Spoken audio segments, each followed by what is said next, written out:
Hola alumnas, alumnos.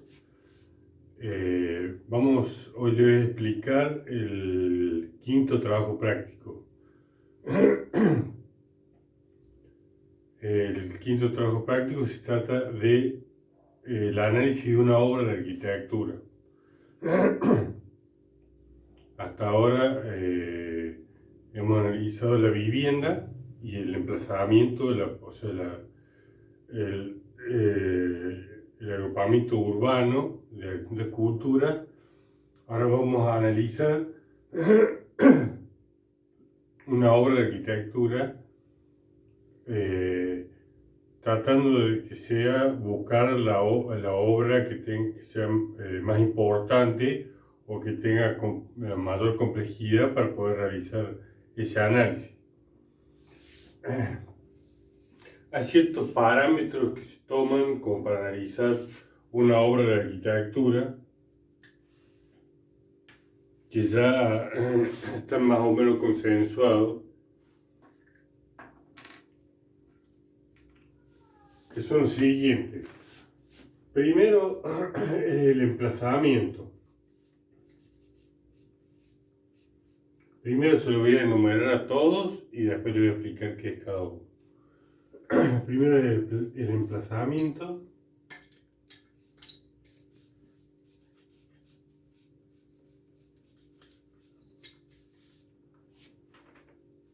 Segundo es la estructura.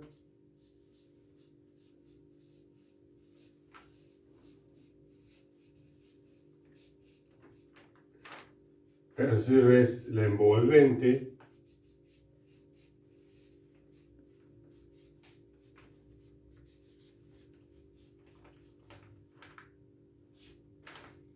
Cuarto es el espacio interior.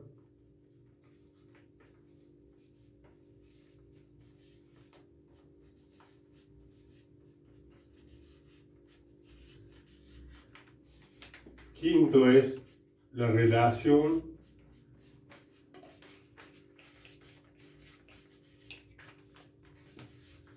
con el espacio exterior.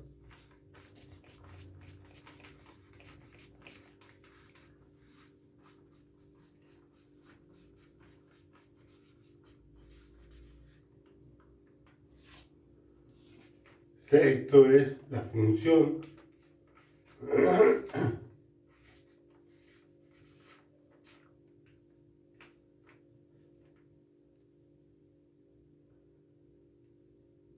Y por último es la representación simbólica.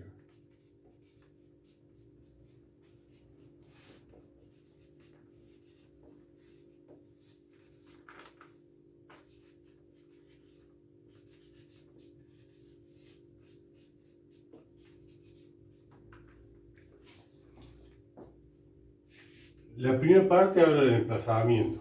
O, por ejemplo, si vamos a hablar de la pirámide del Sol de Teotihuacán, nosotros tenemos, ¿no es cierto?, la casa de los muertos, tenemos la pirámide de la luna, tenemos lo que se llama la pirámide del Sol, tenemos la ciudadela y lo que llaman el mercado.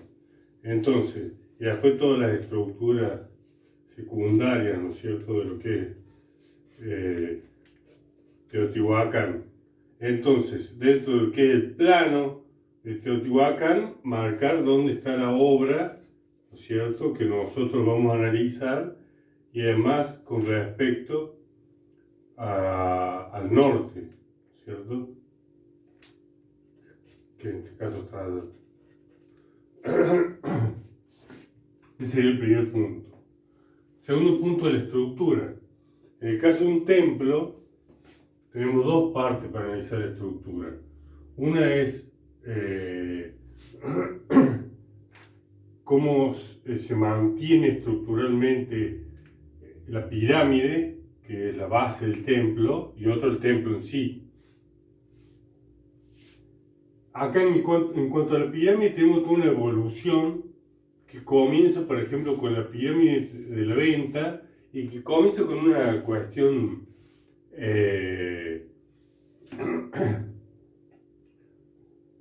puramente racional y buscando solucionar un problema muy concreto. Como habíamos hablado en la venta, hay una serie de plataformas, ¿no es cierto?, que rodean y forman la plaza central. Entonces, estas plataformas había distintos tipos de edificaciones, ¿no es cierto? Entonces, los tipos, los Olmeca en este caso, lo que quisieron hacer es hacer sobresalir lo que era el templo del resto de las edificaciones que eran secundarios. Entonces, quisieron hacer una base, un basamento más alto que el resto. ¿Y cómo es la forma de hacer un basamento alto? Simplemente hicieron una montaña tronco piramidal de piedra y de tierra apisonada, en la cual en la punta después ubicaron su templo. ¿No es cierto? Esas fueron las primeras experiencias de por qué surgió la pirámide. O sea, en realidad al principio no era una pirámide, era una construcción tronco piramidal.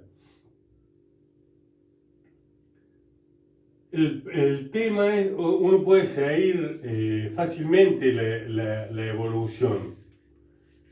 El tema es que después a otro lo agarra la lluvia o el viento a esa montaña de tierra y de piedra y te lo va erosionando y con el tiempo te quedas sin nada.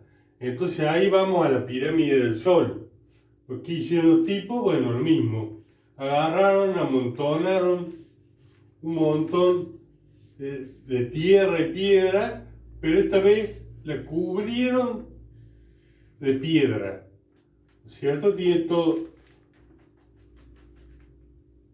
una piel de piedra para proteger el corazón, que es lo que la sostiene, de tierra y piedra compactada. Al construir esto, acuérdense el tamaño de la pirámide del Sol, que tiene 250 por 225 metros de base y 67 metros de altura. O sea que operativamente era una locura construirlo. Entonces ahí mismo, en el mismo Teotihuacán, encontramos la siguiente fase de evolución de cómo construir una pirámide, que es la pirámide de la Luna. ¿Qué pensaron los tipos? No, hacer esto de una es una locura. Entonces, ¿qué hicieron? Construyeron un primer escalón, apisonado, recubierto con piedra, se subieron arriba de esto, construyeron el siguiente, y así nació la pirámide escalonada, o sea, muchísimo más fácil de construir, ¿no es cierto?, que lo que era de una sola vez, como la pirámide del Sol. Y después cuando terminaban, le agregaban la escalera en la fachada principal para acceder al templo que estaba en la última plataforma. Así todo, eran grandes volúmenes de tierra y de piedra que tenían que manejar para la construcción. Así que podemos encontrar otra etapa en la evolución de la pirámide, estructuralmente hablando, que es la pirámide del Tajín. ¿Qué hicieron los tipos? Para que esto no sea un solo volumen, primero construyeron como paredes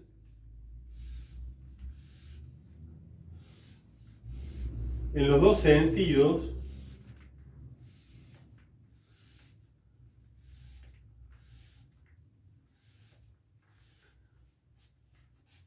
armando como un cuadriculado, ¿no es cierto?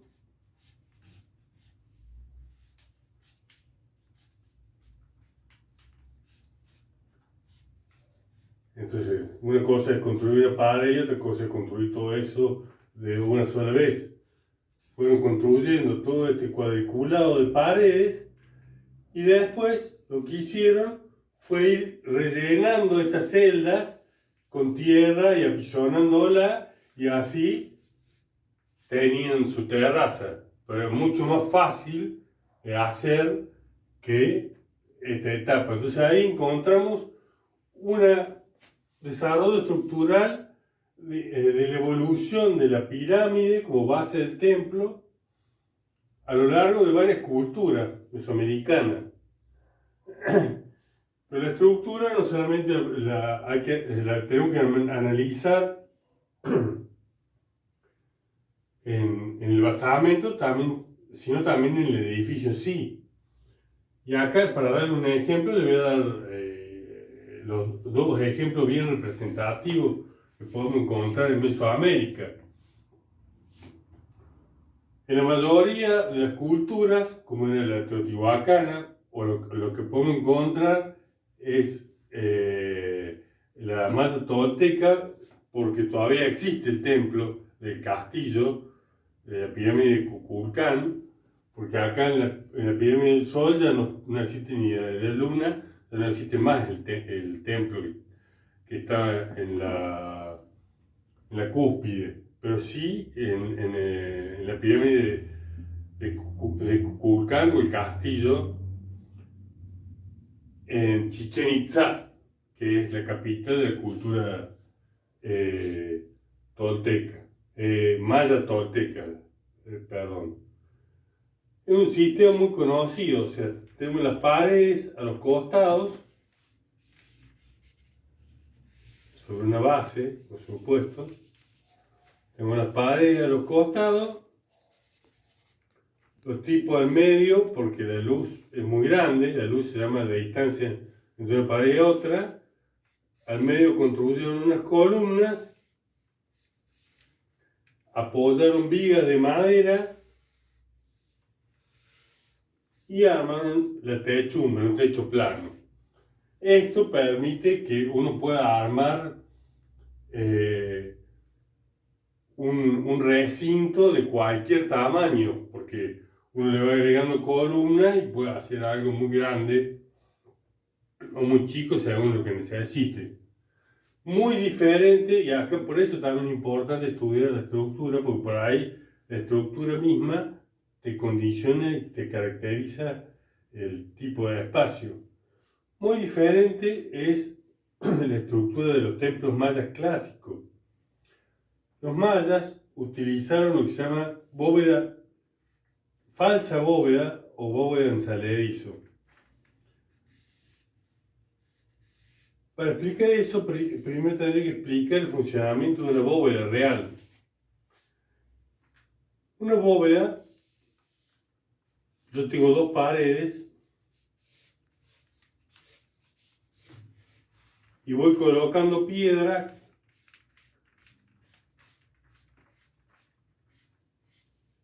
hasta que llego de los dos lados, hasta que llego a la dovela, que es la piedra central que me cierra el arco. Entonces las fuerzas del techo, del peso, se distribuyen por estas piedras que están colocadas siguiendo la curvatura, ¿no es cierto?, de la bóveda hasta terminar. Entonces transmite el esfuerzo a las paredes y de las paredes al piso. Los mayas no conocían este tipo de bóveda. Ellos lo que hicieron, por eso se llama bóveda en saledizo. En realidad construyeron algo que tenía apariencia de bóveda, pero no tenía un funcionamiento estructural como el de la bóveda. Lo que hicieron es, tenían las paredes, entonces seguidamente colocaron unas piedras en saledizo, por eso se llama bóveda en saledizo, sobresaliendo un poco de las paredes. Después la hilera siguiente saliendo otro poco y así saliendo otro poco hasta que terminaban de cerrar y por dentro después la revocaban que parecía una bóveda, pero en realidad las piedras no están funcionando en conjunto porque están ubicadas siguiendo la curvatura, como en una bóveda real, sino que las piedras están puestas simplemente. Entonces el esfuerzo no se transmite en forma curva hacia las paredes. Cada una de estas piedras va recibiendo un esfuerzo que no permite que este espacio sea muy grande, porque si no se vendría todo para abajo. Por eso este sistema constructivo, que es la bóveda en salerizo, condicionó a los mayas a que ningún espacio interior de sus templos, de sus construcciones, pueda ser muy grande, porque no lo permitía el sistema constructivo. También estos esfuerzos, que son esfuerzos que reciben una componente lateral y no transmite directamente vertical, como el arco real, hace que las paredes busquen separarse, porque justamente tienen un empuje hacia los costados. Por eso es desproporcionado en los espacios de las construcciones mayas lo que es por ahí el tamaño del espacio interior con lo que son las paredes.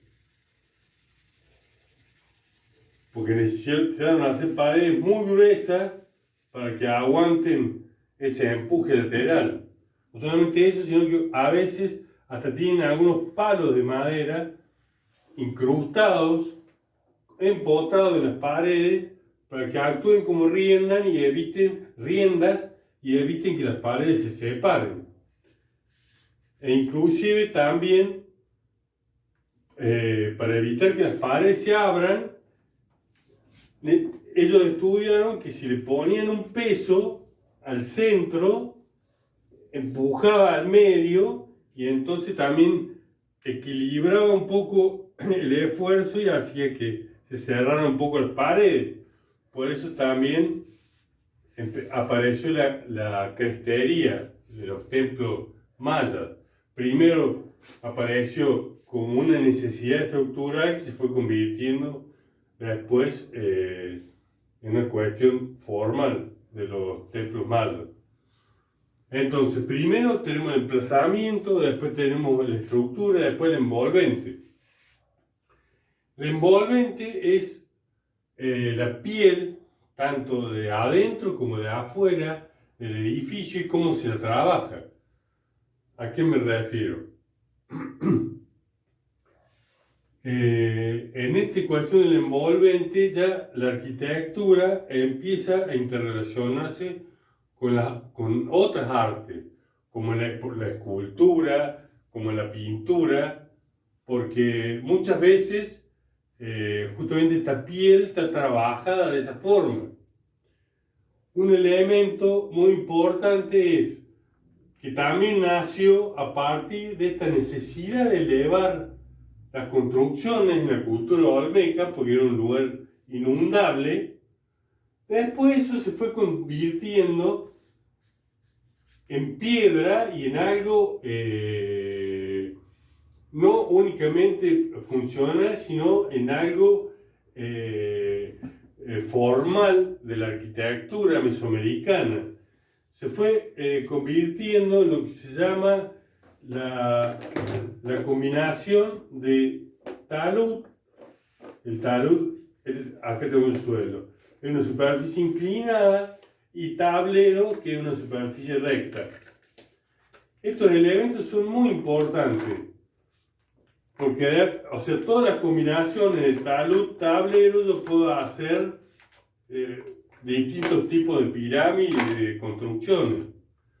Además es muy importante porque después cada una de las culturas va a tener su tablero característico, o sea que cualquier construcción que tenga ese tipo de tablero se va a poder identificar fácilmente como una construcción de esa de esa cultura. Además es muy importante porque también le da unidad a todo el conjunto, porque si tenemos todo un conjunto de construcciones variadas, pero hay un elemento que es común, por más que varíen los tamaños y las proporciones, le va a dar una unidad compositiva a todo el conjunto urbano.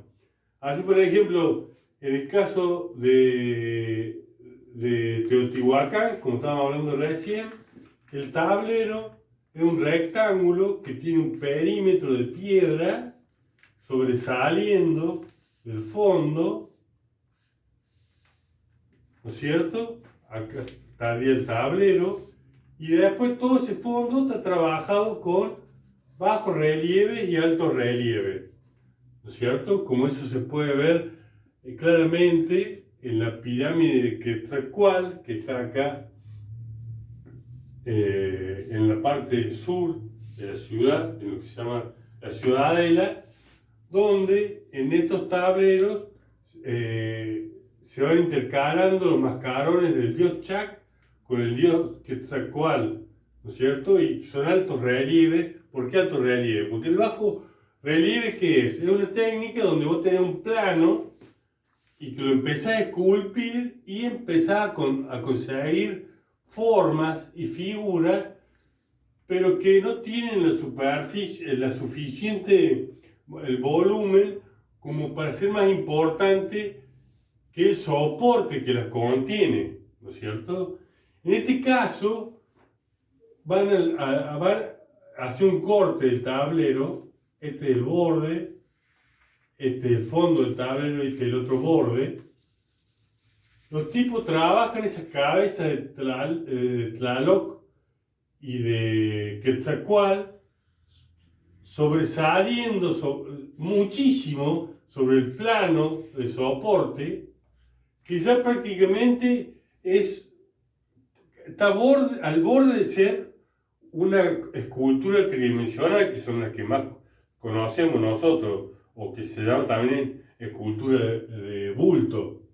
Entonces por eso se le llama alto relieve, porque ya está a punto de dejar de ser un bajo relieve para ser una escultura tridimensional. Este es el tablero teotihuacano. Si nos vamos a Monte Albán, vamos a encontrar el mismo rectángulo, ¿no es cierto?, con el talud, también un borde sobresaliendo, y en el fondo, en bajo relieve, vamos a encontrar lo que se llama tablero de en escapulario, que tiene esta forma, o doble escapulario, a veces parece también. El escapulario es lo que se ponen los curas para dar misa, arriba de la sotana blanca. De ahí toman el nombre. Y en todo Monte Álamo encontré que todos los tableros tienen la misma característica. Entonces, como les digo, como también en Teotihuacán. Entonces eso le da una unidad absoluta a todo el complejo arquitectónico. Entonces esto es el envolvente. Se incorpora la escultura dándole una forma a la piel. En el caso de lo primero que empezamos a hablar, que es la pirámide del Sol, ahora uno la ve, la pirámide del Sol, y se ve un monumento gigante de piedra. Pero eso es porque cuando se le excavó a la pirámide del Sol a principios del siglo XX, las técnicas de arqueología eran bastante primitivas. Entonces se le excavó con dinamita. Pero toda esa piel que cubre toda la pirámide estaba todo cubierta de estucos. El estuco es una técnica en la cual se pinta con una base de una superficie de cal, ¿no es cierto? Y sobre eso se pinta de diferentes colores. O sea que, imagínense, era totalmente distinto la imagen de ese edificio. Imagínense ese edificio gigante que ahora tiene una imagen absolutamente marcada por la piedra que lo envuelve, está totalmente cubierto de dibujos y colores, o sea, cambia absolutamente. Bueno, eso es lo que se refiere con envolvente, ¿no es cierto?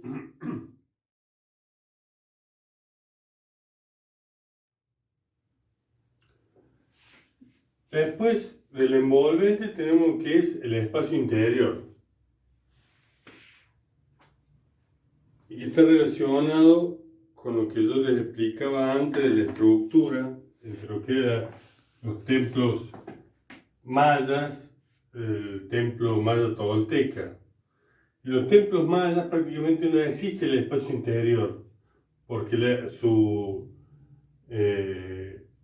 tecnología no le permite hacer espacios que realmente se usen, pero ellos cumplían la función para la que lo habían pensado. ¿A qué me refiero? Ellos tenían, por ejemplo, Tikal, sus grandes pirámides, ¿no es cierto?, que rodeaban y armaban las distintas plazas de la ciudad, ¿no es cierto?, con sus templos, con su crestería. Y en realidad termina siendo más importante la función de los templos, de las pirámides, como grandes esculturas simbólicas para la gente que estaba en esta plaza, porque en sí mismo cada uno de estos templos, como les mostraba antes, tiene una proporción de su espacio interior que es de este tipo. O sea que prácticamente no tiene espacio interior, porque son espacios que no tienen más de 3 metros de ancho, con paredes casi iguales a la del espacio interior. Distinto es el caso de los que empiezan a desarrollar los espacios con columnas y vigas, a tal punto que ya encontramos, por ejemplo, en la cultura mixteca, encontramos el palacio de las columnas, donde los tipos tienen columnas monolíticas de piedra en el centro del espacio, ¿no es cierto? Acá está rodeado de muros. Y estas columnas monolíticas le permiten lo que yo les contaba antes, o sea, apoyar vigas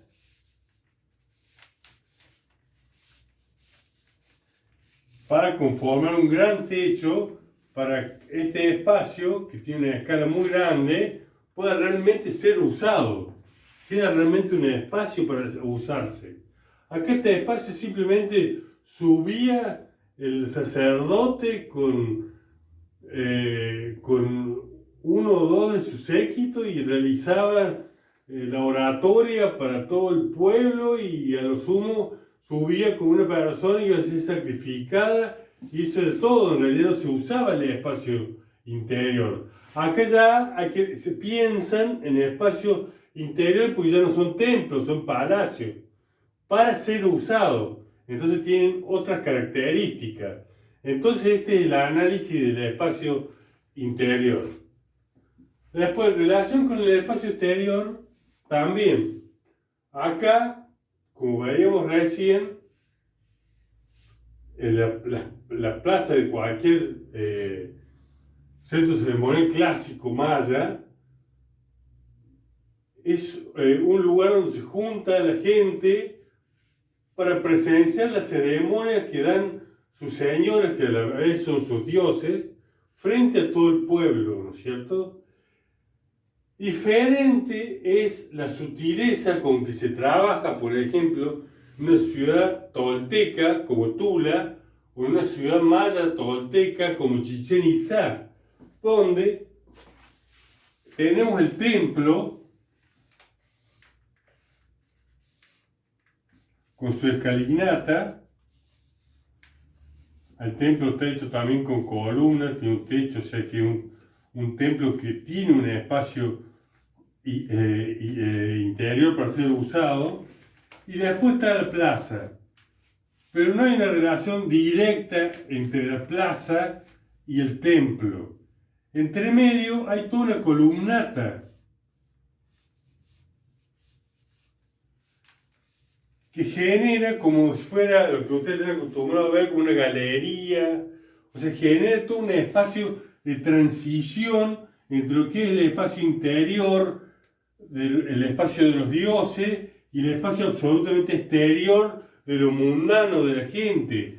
Hay todo un espacio que no es ni abierto ni cerrado y que hace de transición entre el exterior y el interior, entre el mundo terreno y el supramundo, o el mundo de los dioses. Esto es lo que se refiere a la relación con el espacio exterior, ¿no es cierto? Que cada cultura lo trabaja de distintas formas. Después la cuestión de la función, ¿no es cierto?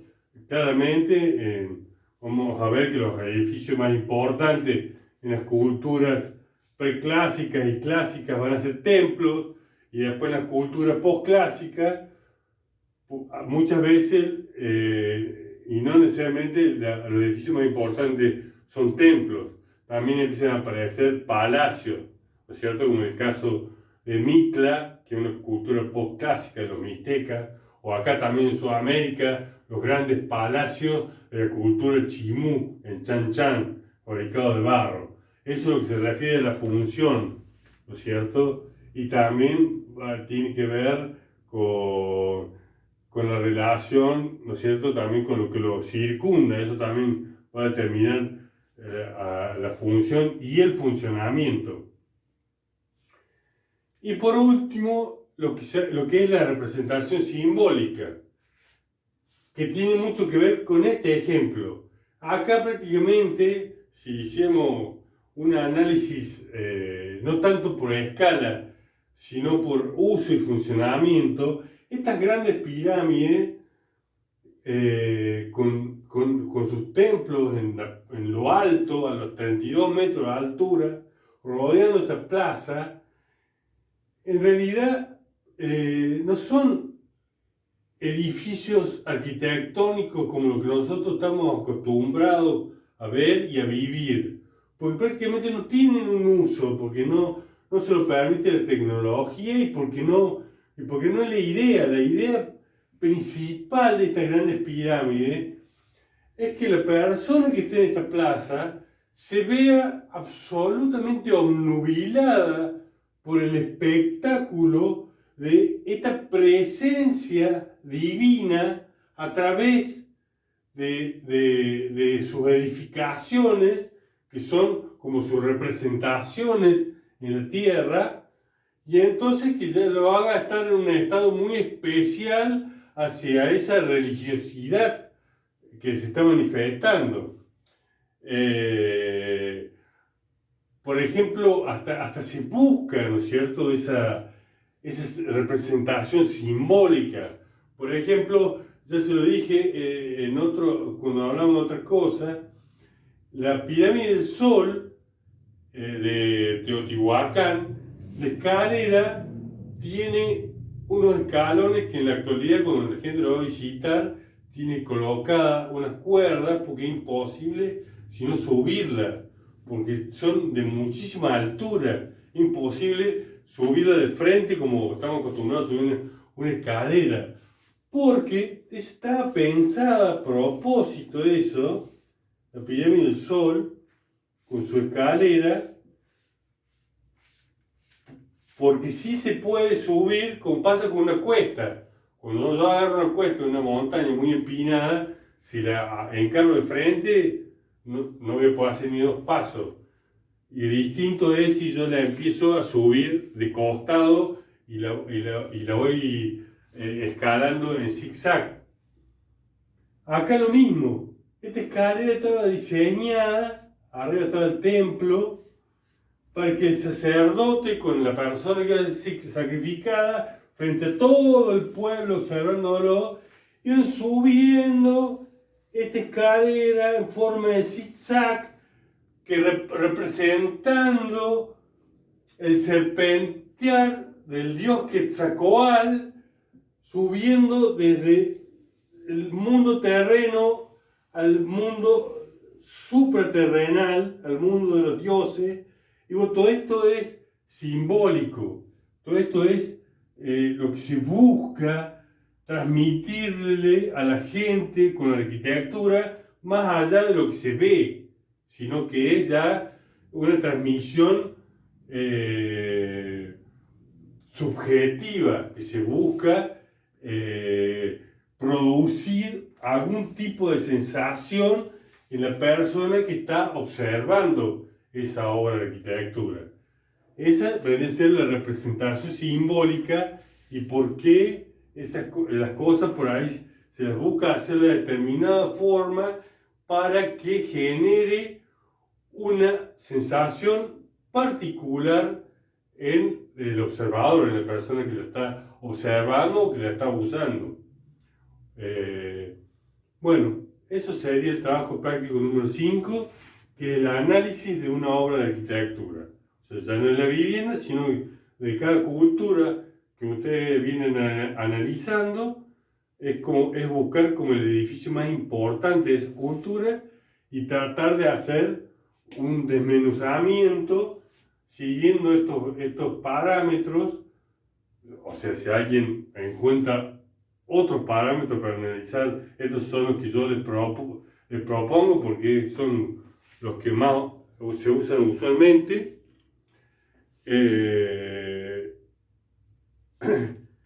Y bueno, cualquier consulta nos seguimos comunicando por el medio habitual, el correo electrónico, para que puedan ir haciendo este trabajo.